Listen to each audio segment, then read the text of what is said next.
Hello guys, நீங்க பார்க்குறது Tamil anime and நான் தான் உங்க சென்பாய்.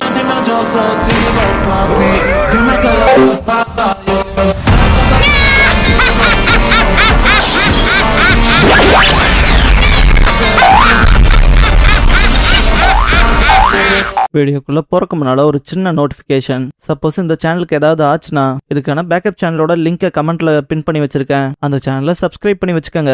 இந்த சேனலுக்கோ இல்லை இந்த சேனல்ல இருக்க வீடியோஸ்க்கோ ஏதாச்சுனாலும் அதுக்கப்புறம் நாங்க அந்த சேனல்ல தான் வீடியோஸ் போடுவோம். ஸோ சப்ஸ்கிரைப் பண்ணி வச்சுக்கிட்டீங்கன்னா நம்ம போன தடவை நடந்த மிஸ்டேக் இந்த தடவை நடக்காம பார்த்துக்கலாம். ஏன்னா லாஸ்ட் டைம் ஒரு 2 லட்சம் சப்ஸ்கிரைபர்ஸ் இருந்தாங்க எனக்கு. அப்புறம் இந்த சேனல் கிரியேட் ஆனது 30 மேல வரமே வந்த ஒரு வருஷமே கம்ப்ளீட் ஆக போகுது. இன்னும் நம்ம 29,000 சப்ஸ்கிரைபர்ஸ்ல தான் இருக்கோம். அதனால தான் அந்த சேனலை சப்ஸ்கிரைப் பண்ணி வைக்க சொல்றேன். சப்ஸ்கிரைப் பண்ணிக்கங்க. இந்த வீடியோவில் ஒன் பீஸோட எபிசோட் 305 பார்க்க போகிறோம். அண்ட் நான் போன வீடியோலேயே சொல்ல நினச்சேன், இந்த சேனலுக்கு ஏதாச்சுனாலும் பேக்கப் சேனல் ஒன்று இருக்கதா சொல்லியிருந்தேன் இல்லையா. அது போக தமிழ் அனிமே 2.0லையும் சப்ஸ்கிரைப் பண்ணி வச்சுக்காங்க. அண்ட் சென்பாயை கொஞ்சமாக ஹாப்பி பண்ணணும்னு நினச்சா எல்லாரும் தயவு செஞ்சு 3 Idiots சேனலுக்கு சப்ஸ்கிரைப் பண்ணி வச்சுக்காங்க. அங்கே நானும் என் ஃப்ரெண்ட்ஸும் சில கிரேசி திங்ஸ் பண்ணுவோம். கண்டிப்பாக அது உங்களுக்கு பிடிக்கும்னு நம்புகிறேன். அண்ட் இந்த தமிழ் அனிமே ஃபேமிலியை என்னால் விட்டு கொடுக்க முடியல. ஏன்னா நான் ரொம்ப டார்க்னஸில் இருந்தப்ப எனக்கு ஒரு லைட்டாக இருந்தது நீங்கள் எல்லாரும் தான். நான் ஏன் திரும்ப அந்த 2 லட்சம் பேர்த்த நான் சொல்லிட்டே இருக்கேன்னா, you all are my light. என் லைஃப்ல இருந்த டார்க்னஸை மொத்தமா போக்கி எனக்கு ஒளி கொடுத்தவங்க நீங்க எல்லாரும். You may be a kit or something, teenager இல்ல 20s 30sல இருக்கீங்க, இல்ல வயசானவங்களா இருந்தாலும் சரி, you all are my light. அதனாலதான் உங்க எல்லாத்தையும் என்னால விட்டு கொடுக்க முடியலன்னு சொல்லி எல்லா சேனல்லையும் உங்களை சப்ஸ்கிரைப் பண்ண சொல்றதுக்கு காரணம். ஏன்னா நான் இல்லாம நீங்க இருந்துடலாம். I know every one can replace anybody, but நீங்க இல்லாம நான் இல்ல. அண்ட் நீங்க என்னோட டார்க்னஸை போக்குனதுக்கு கைமாறா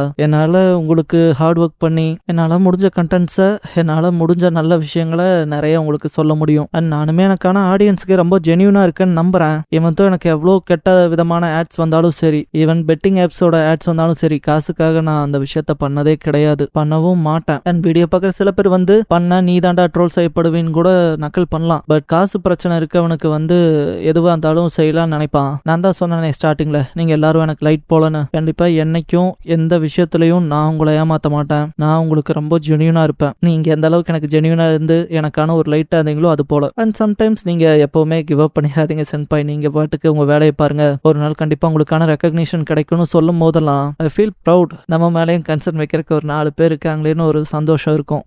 நான் கொஞ்சம் கான்டெக்ட் தாண்டி போறேன்னு நினைக்கிறேன். ஆக்சுவலா 3 Idiotsக்கு சப்ஸ்கிரைப் பண்ணி வைங்க. தமிழ் அனிமே ஃபேமிலியான உங்க எல்லாத்தையுமே என்னால திரும்ப இழக்க முடியாது. That's why I am saying, keep on saying this thing. அதனால என் மற்ற சேனல்ஸையும் சப்ஸ்கிரைப் பண்ணி வச்சுக்கோங்க. எப்பவுமே என் கூட டச்லயே இருங்க. பிகாஸ் நீங்க இருக்க தைரியத்துல தான் இந்த வண்டி இன்னுமே ஸ்பீடா ஓடிக்கிட்டே இருக்கு. ஏன்னா இப்ப வீடியோக்குள்ள போலாமா? எடுத்ததும் shivering past, dark justice and rob லூச்சிங்கிற இந்த எபிசோடோட டைட்டில் போடுறாங்க.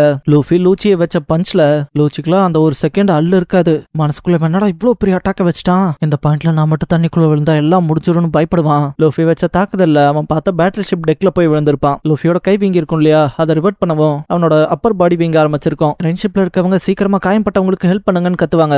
பட் எல்லாரும் கன் எடுத்துட்டு பாயிண்ட் பண்ண ஆரம்பிச்சிருப்பாங்க. இதனடா பீஸ்ட் போல இருக்கு, முதல்ல இவன் நம்ம ஆளா இல்ல வேற யாராவது தெரிஞ்சுக்கணும்ட்டு யாருன்னு கேட்பாங்க. லோச்சில நல்ல வேலை பேட்டில் ஷிப்போட டெக்ல விழுந்தேன், ஜஸ்ட் மிஸ் நினைப்பான். மெரின்ஸை சேர்ந்தவங்க நாங்க அந்த பிரிட்ஜ் கிட்ட இருந்து ஒரு பெரிய கை வந்ததை பார்த்தோமே, அங்க இருந்து தான் வந்தேன்னு சொல்லி கேள்வி கேட்பாங்க. உசாப் அந்த பக்கம் ஜோரோன் சாஞ்சி 2 பேர்த்துக்கிட்டயுமே கெஞ்சுவான். அடையே நமக்கு ஆப்போசிட்ல தண்ணி வர மாதிரி அந்த பேசேஜ்ல போ வேணாண்டா, திரும்பி போயிடலாண்டான்னு. சாஞ்சி இருக்கிறது இந்த வழி மட்டும் தான் போயே ஆகணும்பா. உசாப் உனக்கு கேட்டிருக்கும்லாடா ஜோரோ, நீனாவது சொல்றான்பா. ஜோரோ டே இந்த ஒரு வழிதானே இருக்கு, முதல்ல போய் பாக்கலாண்டான்பா. இதுக்கப்புறம் கோக்குரோ மத்தவங்களோட ஜாயின் ஆகிறப்ப உசாப்பெல்லாம் வெறுத்திருப்பான், சொன்னன்லடான்ட்டு. நாமி ஜோரோன் சாஞ்சி கிட்ட இந்த தண்ணி விஷயத்துல ஏதாவது பண்ணுங்கடான்பா. சாஞ்சி நேரா நாமி என்கிட்ட தான் ரொம்ப சந்தோஷமா ஓடி வரான்பா. உசாப் நீ நல்ல பாசிட்டிவ் திங்கர் தாண்டான்பா. ஜோரோ சைட்ல இருக்க செவத்தை கட் பண்ணி போயிடலாமான்னு பாப்பான். பட் அதை வெட்ட முடியாது. இதனடா வெட்ட முடியாம இருக்குன்பா. சாஞ்சி ஏன்டா நடுக்கடல்ல கட்டி வச்சிருக்கானு, வாட்டர் பிரஷர் தாங்குற மாதிரி தானே கட்டி இருப்பானுங்கன்பா. உசாப் தப்பிக்க முடியாது போலேன்னு கத்தவும் எல்லாரும் தண்ணியில மாட்டி இருப்பானுங்க. இதுக்கப்புறம் வைஸ் அட்மைரல் டாபர்மேனை காட்டுவாங்க. அவனோட ஹின்ச்மேன் எல்லாரும் அந்த நிக்கோ ராபின் பிரிட்ஜ் ஆஃப் ஹெசிடேஷன்ல தான் இருக்கா, அவ விஷயத்துல என்ன பண்றதுன்னு கேட்பாங்க. டாபர்மேன் நமக்கு பஸ்டர் கால், நிக்கோ ராபினை எஸ்கார்ட் பண்றதுக்கு வேற ஒருத்தங்களை அலோகேட் பண்ணிருக்காங்க, அவங்க வேலையை பார்க்கட்டும், நம்ம பிரிட்ஜ் ஆஃப் ஹெசிடேஷனை தவிர்த்து வெனிஸ்ல அப்படியே கம்ப்ளீட்டா இருக்கணும்பா. அவனோட ஆட்களும் சரின்பாங்க. ஒருத்தர் மட்டும் சார் இந்த எஸ்கார்ட் பண்ற ஆள் பேர் என்ன, ராப் லூச்சியன்னு கேட்பான். இதுக்கப்புறம் ராப் லூச்சியை காட்டுவாங்க. அவன் பீஸ்ட் ஃபார்ம்ல இருந்து நார்மலா இருப்பான். அவன் எந்திரிச்சு வரதெல்லாம் பார்த்துட்டு முதல் நீ யாருன்னு சொல்றா, இல்லன்னா நாங்க அவன் மேல ஓபன் ஃபயர் பண்ண வேண்டியது வரும்னு வார்னிங் கொடுப்பானுங்க. இவங்களோட கேப்டன் தான் அடையே முதல்ல கன் இறக்குங்கடா சொல்லுங்கடான்பா. எல்லாரும் ஏன் கேப்டன் கேட்பாங்க. அடே அவன் CP9 சேர்ந்த ராப் லூச்சிடான்பா. அந்த பேரை கேட்டதுக்கே பயந்துருப்பானுங்க. தயவு செஞ்சு எங்களை உயிரோட போக விடுங்க போதெல்லாம். லூச்சி நீங்க இப்படி கெஞ்சறத எனக்கு கடுப்பாது, வாயை முடிக்கங்கன்பா. மூச்சு விடாத அளவுக்கு வாயை புத்திக்குவானுங்க. இதுக்கப்புறம் டாபர்மேனை காட்டுவாங்க. அவன் சபார்டினேட் கிட்ட லூச்சி எவ்வளவு பயங்கரமானவன்கிறத சொல்ல 15 வருஷத்துக்கு முன்னால நடந்த விஷயத்த சொல்லுவான். ஒரு கிங்டம்ல இருக்க 500 சோல்ஜர்ஸ் பைரட்ஸ் புடிச்சிட்டு போயிருப்பாங்க. அந்த 15 வருஷத்துக்கு முன்னால நடந்த சண்டையை காட்டுவாங்க. அந்த ராஜ்யத்தை சேர்ந்த சோல்ஜர்ஸ் முடிஞ்ச அளவுக்கு அந்த பைரட்ஸ் எதிர்த்து இருப்பாங்க. பட் ட்ரென்ச் மோட்டார்ஸை பார்த்ததும் அவங்களே கிவ் அப் பண்ண போல இருக்கும். பைரட்ஸும் அவங்கள பணைய கைதிகளை கூட்டிட்டு போயிருப்பாங்க. அந்த ஹாஸ்டேஜஸ் விடணும்னா அரியாசனத்தை கொடுக்கணும்னு சொல்லி டிமாண்ட் பண்ணிருப்பாங்க. கூட இருக்கவங்களும் அதை மறுத்துருங்கன்னு இருப்பாங்க ராஜா கிட்ட. ராஜா வேண்டா, இப்ப இங்க இருந்து போன சோல்ஜர்ஸ் மட்டும் ஏமக்கள் இல்லையா, அவங்க என்ன பாதுகாக்க உயிரை பணையம் வச்சு சண்டை போட்டிருக்காங்க, அவங்களை எப்படி கைவிடுறது? என் அரியாசனம் இப்ப போச்சுன்னா நான் மீட் எடுத்துப்பேன், ஆனா அவங்க உயிர் போச்சுன்னா அதை திரும்ப கொண்டு வர முடியுமான்னு இருப்பாரு. பட் ஆப்போசிட்ல இருக்கவங்க நம்ம என்னதான் நம்ம கொடுத்த வாக்க காப்பாத்தினாலும் அந்த பைரட்ஸ் அவங்க கொடுத்த வாக்க காப்பாத்துவாங்களான்னு கேட்கவும் ராஜாவும் லைட்டா யோசிக்கிற போல இருந்திருக்கும். இந்த டைம்ல வேர்ல்ட் கவர்மெண்ட்ல இருந்து ஆள் வந்திருக்குன்னு ஒருத்தன் ஓடி வந்து சொல்லவும் ராஜாக்கும் கூட இருக்க 2 பேத்துக்கும் ரொம்ப சந்தோஷமா இருந்திருக்கும். பட் லூச்சி ஒருத்த மட்டும் தான் வந்திருப்பான். இதெல்லாம் பார்த்தவங்க என்ன ஒரு பொடி பயல் அனுப்பிச்சு வச்சிருக்காங்க வேர்ல்ட் கவர்மெண்ட் சைட்ல இருந்து, என்ன அவங்க நம்மள நக்கல் பண்றதுக்கு இந்த வேலையை பார்த்திருக்காங்களாங்கிற போல லைட்டா எல்லாரும் கொஞ்சம் கடுப்பான போலதான் இருந்திருக்கும். லூச்சி வந்தவன் சிம்பிளா இறையங்கன்னு கேட்பான். அவங்களும் இறையினா பைரட்ஸ் மீன் பண்றியா, அவங்க வெஸ்டர்ன் ஹார்பர்ல இருக்காங்கன்பாங்க. லூச்சி அப்ப சரி, இதுக்கு மேல உங்க படை யாரையும் அனுப்பாதீங்க, இதை நானே பாத்துக்கிறேன்ட்டு கிளம்புவான். ராஜாவும் பனை கைதிகளோட உயிருக்கு மட்டும் எதுவும் ஆயிடக்கூடாதுன்னு இருப்பாரு. லூச்சி நானா இந்த வேர்ல்ட் கவர்மெண்ட்டுக்கு உத்தரவு போட மாட்டான்ட்டு திரும்பி முறைப்பான். ராஜாவே ஒரு செகண்ட் ஆடி போயிருப்பாரு. அவரோட அரியாசனத்துல உட்காந்துட்டு வேர்ல்ட் கவர்மெண்ட் என்ன பண்ண பாக்குறாங்கன்னு இருப்பாரு. வெஸ்டர்ன் ஹார்பர்ல இருக்க பைரட்ஸ் பயங்கர கொண்டாட்டத்துல இருப்பாங்க. இனிமேல் நம்ம பாஸ் தான் புது கிங், அவரை ராஜான் தான் கூப்பிடணும்ட்டு ரொம்பவுமே ட்ரிங்க்ஸ் பண்ணிட்டு கொண்டாடுவானுங்க. இதே இடத்துக்கு லூச்சி சிம்பிளா நடந்து வருவான். அந்த பைரட் கேப்டன் ரொம்ப தனாவட்டா கொண்டு இருக்கப்ப லூச்சி கூட்டத்துக்குள்ளேயே பூந்திருப்பான். எங்க கேப்டன் யாரு, ஒரு மெசேஜ் சொல்ல வந்தேன், வேர்ல்ட் கவர்மெண்ட் என்ன அனுப்பிச்சு வச்சாங்க, உங்களை அரெஸ்ட் பண்ணிட்டு போறக்க வந்தான்பா. அந்த பைரட் கேப்டனும் அடே பொடியா வாட்டர் கன் கீது ஏதாவது எடுத்துட்டு வந்து மேட்ரே என்னன்ட்டு நக்கல் பண்ணிட்டு வேர்ல்ட் கவர்மெண்ட் அனுப்பிச்சிருக்கானு பாரு ஒரு ஆளை, நீ பாரு இந்த மாதிரி வேஷம் போட்டு வந்து ஜோக் பண்ணணும்னா வேற எங்கேயாவது போ, இப்ப நான் இந்த நாட்டுக்கு அடுத்து ராஜாவாக போறேங்கிற கொண்டாட்டத்துல இருக்கன்பா. லூச்சி பட்டுக்கு முன்னால போறப்ப 2 பேரும் வந்துட்டு கத்தி நீட்டி தேவையில்லாம காயம் படாம ஓடி போயிருப்பாங்க. லூச்சி நீங்க என் வழியில குறுக்க நிக்கிறீங்கன்பா. அவனுக்கு கடுப்பாய் வெட்ட வரும்போது அயன்பாடி பயன்படுத்தி இருப்பான். பார்த்தா கத்தியே பொழந்திருக்கும். அந்த பைரட் கேப்டனே நல்ல வேட் மூவ்ஸ் தான் வச்சிருக்க, பட் இதே போல வேட் மூவ்ஸ் ட்ரை பண்ணலான்னு பார்த்தா நான் இங்க புடிச்சு வச்சிருக்க பனை கைதிகளை கொள்ள வேண்டியது வரும்பா. இந்த இடத்துல வச்சு மொத்த பேருமே கன் பாயிண்ட்ல அவனை பிடிக்கவும் பைரட் கேப்டனும் பேசாம இவனையும் பனை கைதியை பிடிச்சிட்டு வேர்ல்ட் கவர்மெண்ட் கிட்ட டிமாண்ட் வைக்கலாம், எல்லாரும் நமக்கு ஒபே பண்ணிதான் ஆகணும்ட்டு நக்கலா சிரிப்பான். பட் இந்த பாயிண்ட்ல லூச்சியுமே சிரிச்சிருப்பான். இதுக்கப்புறம் அவனை ஹாஸ்டேஜஸ் பிடிச்சு வச்சிருக்க இடத்துக்கு கூட்டிட்டு போயிருப்பாங்க. அந்த சோல்ஜர்ஸும் இது என்ன சின்ன பையனை கூட்டிட்டு வந்திருக்கீங்கன்பாங்க. அந்த பைரட்ஸ் இவன் வேர்ல்ட் கவர்மெண்டால அனுப்பப்பட்ட தூதுவன், உங்களை காப்பாத்த தான் வந்திருக்கான்ட்டு நக்கல் பண்ணுவானுங்க. கேட்ட போட்டுட்டு கிளம்பும் போதெல்லாம் அவனுக்கு நக்கலா சிரிச்சுட்டு வேர்ல்ட் கவர்மெண்ட் உங்களை காப்பாத்த ஆள் அனுப்பிச்சிருக்கானுங்க பாரு, எங்களையும் சரி எங்க பாசையும் சரி அவனாலையும் தோக்கடிக்க முடியாதுன்ட்டு சிரிச்சுக்கிட்டே போயிருப்பானுங்க. லூச்சி முன்னால இருக்க சோல்ஜர்ஸ் கிட்ட இங்க நீங்க எல்லாரும் பனை கைதிகளா இருக்கீங்கல்ல, நீங்க மட்டும்தான் மொத்த பேரா இல்ல மீதி பேர் வேற எங்கேயாவது இருக்காங்களான்னு கேட்பான். அவங்களும் இங்க இருக்கவங்க மட்டும் தான் சொல்லவும் லூச்சி மிருகம் மாதிரி எல்லாத்தையும் கொன்னு குவிச்சிருப்பான். இத பத்தி பிரசன்ட்ல டாபர்மேன் சொல்லும் போதெல்லாம் கூட இருக்க சபார்டினேட்டுக்கு கண்ணு செவந்திருக்கும். சார் இது எப்படி நீதியாகும், இந்த விஷயத்துக்கு வேர்ல்ட் கவர்மெண்ட் உத்தரவு கொடுத்திருக்கவும் மாட்டாங்க, அதெல்லாம் தாண்டி நீ எதின் பேராளன் மட்டும் இதை சொல்லிட முடியாதுன்பா. டாபர்மேன் பார்க்கல சார் மன்னிச்சிருங்கன்ட்டு சல்யூட் பண்ணுவான். டாபர்மேன் நீதிங்கிறது இறக்க மட்டும் கிடையாது, அது இங்க இருக்க எல்லாருமே புரிஞ்சுக்கணும். நேச்சுரலா பைரட்ஸ் வந்து கோவப்படுவானுங்க, கோவப்பட்டு கண்ணில் சிக்கிறவங்களை எல்லாம் கொல்லுவாங்க. அப்படிதான் அன்னைக்கு அந்த பையனும் அங்க இருந்த ஹாஸ்டேஜஸ கொன்னு குவிச்சிட்டு அவங்க சடலங்கள் மேல ஏறி நின்று திரும்பி பார்த்தான். அண்ட் அந்த பையன் அதோட நிக்கல, அங்க இருந்த பைரட் பஸ்ஸோட தலையையும் எடுத்தான், அதுவும் தனியாளான்பா. இதுக்கப்புறம் சீன் பாஸ்டுக்கு ஜம்ப் ஆகும். பைரட்ஸ்ல ஒருத்தன் லூச்சி எல்லாத்தையும் கொன்னதை விட்னஸ் பண்ணிட்டு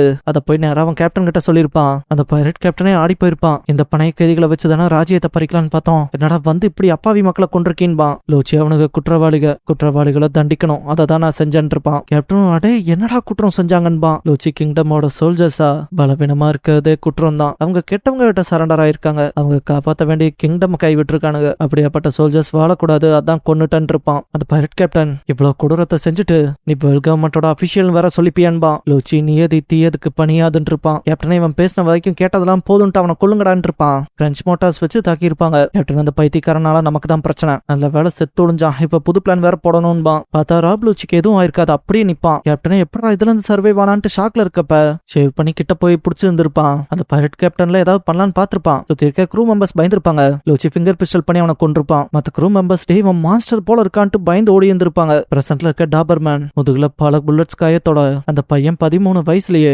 CP9 இன்டெலிஜென்ஸ் ஏஜென்ட் ஆனான்பான். அதுல இருந்து அப்படியே வளர்ந்த லூச்சியை காட்டுவாங்க. டாபர்மேன் அவனை ஸ்ட்ராங்கஸ்ட் அண்ட் க்ரூவலஸ்டான படுகொலை செய்யற மிஷின் சொன்னாங்க. CP9ஓட வரலாறுல அவனோட மிஷினே டார்க் ஜஸ்டிஸ் மட்டும் தான்பா. டாபர்மேனோட சபார்டினேட் 13 வயசுல எவ்வளவு பெரிய விஷயத்த செஞ்சிருக்கானான்பா. டாபர்மேன் அதனால தான் நம்ம கடமையை நம்ம தெளிவா செஞ்சு முடிக்கலாம்னு சொல்றான்பா. அந்த பக்கம் லூஃபி கம் ராக்கெட் பண்ணிருப்பான். எல்லாரும் அதை என்ன பலூனான்ட்டு பாத்துட்டு இருக்கும் போது சிலர் மட்டும் அது ஸ்ட்ராஹெட் லூஃபி அவன் தலைக்கு 100 மில்லியன் பெரிஸ் பவுண்டி இருக்குன்பாங்க. இன்னொருத்த ஆனா லூஃபி இவ்வளவு ஃபேட்டா இருக்க மாட்டானேன்பா. லூஃபி புறாக்கார அங்க இருக்கானான்ட்டு பாத்துருப்பான் லூச்சிய. லூஃபியை ஒன்ஸ் அவங்க சுட ஆரம்பிக்கவும் லூஃபி என் போன் பலூன் ரொம்ப ஸ்ட்ராங்டான்ட்டு கம் கம் ஜெயண்ட் டாக்ஸ் பண்ணி ஒரு பேட்டில் ஷிப்பையே மொத்தமா காலி பண்ணிருப்பான். லூச்சி மேல வந்துட்டு லூஃபி அட்டாக் பண்ணலான்னு டெம்பஸ்ட் கிக் யூஸ் பண்ணிருப்பான். லூஃபி அதை டாச் பண்ணும்போது அவன் அவனோட லியப்பர்ட் ஃபார்முக்கு வந்து கடிச்சு வைப்பான். லூஃபி போன் பலூன் அப்பர் பாடிக்கு கொண்டு வரவும் பின்னால போயிருப்பான் லூச்சி. லூஃபி இந்த இடத்துல கம் கம் ஜெயண்ட் விப் பண்ணுவான். கீழ இருக்க மெரைன்ஸ்லாம் அவன் மாஸ்டர் உடச்சிட்டான்ட்டு பதறுவாங்க. எல்லாரும் 2 பேரும் இவ்வளவு கிரேசியாவா போவானுங்கன்னு இருக்கும் போது லூச்சி லூஃபியை ஃபிங்கர் பிஸ்டல் பிக் பண்ணி தாக்கியிருப்பான். லூஃபி அந்த வழியில இருக்கும் போது லியப்படா மாறி லூஃபி பின்னால வந்துட்டு உன்னோட பவர் இன்க்ரீஸ் ஆகி உன்னோட ஸ்பீட் குறைஞ்சிருச்சு போலயேன்ட்டு தாக்கியிருப்பான். லூஃபி கீழே விழுகவும் டெம்பஸ்ட் கிக் விக்டரி பேட் பண்ணிருப்பான். லூஃபி ஸ்ட்ரைட் அட்டாக் வாங்கின போல இருக்கும்.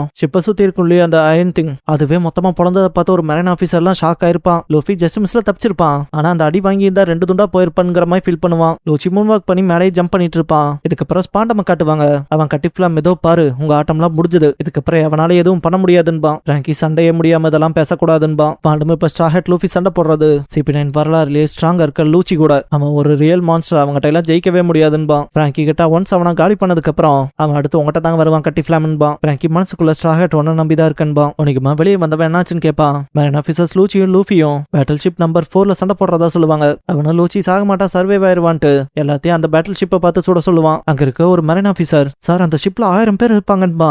உனக்குமா சிம்பிளா அவனை சுட்டுட்டு ஒரு சில்லித்தனமான முடிவுல ஒரு பெரிய கிரிமினலை நம்ம தப்பிக்க விட்டா ஃபியூச்சர் நமக்கு தான் மோசமா இருக்குன்பா. இதுக்கப்புறம் உனக்குமா கமெண்ட்ல ஃபயர் பண்ண ஆரம்பிச்சிருப்பாங்க. இதோட எபிசோட் முடிஞ்சது. அண்ட் கடைசியா a mystical mermaid appears as consciousness fades awayங்கிற எபிசோட் தான் ஒன் பீஸ்ல எடுத்து பார்க்க போறீங்கன்பா லூஃபி. நம்ம சேனலுக்கான வாட்ஸ்அப் சேனல், இன்ஸ்டாகிராம் பேஜ், அப்புறம் டெலிகிராம் சேனல்லாம் இருக்கு. ஃபாலோ பண்ணாதவங்க ஃபாலோ பண்ணிக்கோங்க. டிஸ்கிரிப்ஷன்ல லிங்க்ஸ் இருக்கு. அப்புறம் நம்ம சேனலுக்கு ஏதாவது ஃபினான்ஷியலா சப்போர்ட் பண்ணணும்னு நினைச்சா இந்த QR இல்லைன்னா UPI ID மூலமா சப்போர்ட் பண்ணலாம்.